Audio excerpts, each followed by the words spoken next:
mahiya ka naman.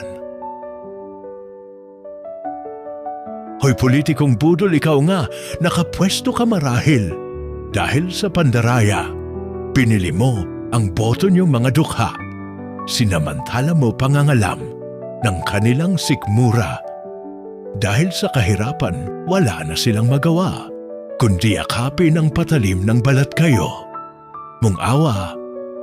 Pero bakit naman ganoon tila hindihan ka nahihiya? Nakawin ang pondong laan sa madla. Pinakikita mo ang magarbo mong buhay.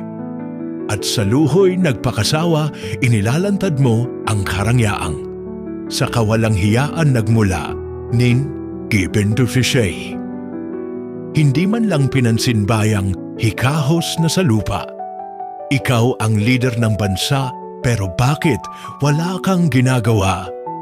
At ngayong sumambulat pinakakatagong lihim, mula sa simula, pagnanakawin dambungin mga salaping. Sa pag-unlad ng bayan, itinakda, masidhing pagtanggi akusasyon, di umano'y isang malaking kasinungalingang nilikha. Mga kaalit nagtatahi daw ng kwento upang ibagsak siya at masira. Maglubay ka na politikong napakaganit sa kwarta.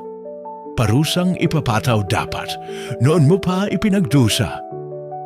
Kung pinili mo sana ang tunay na paglilingkod at sa sapat ng kitay nagkasya. Hindi sana nakaladkad sa labis na kahihiyan. Ikaw at ang buo mong pamilya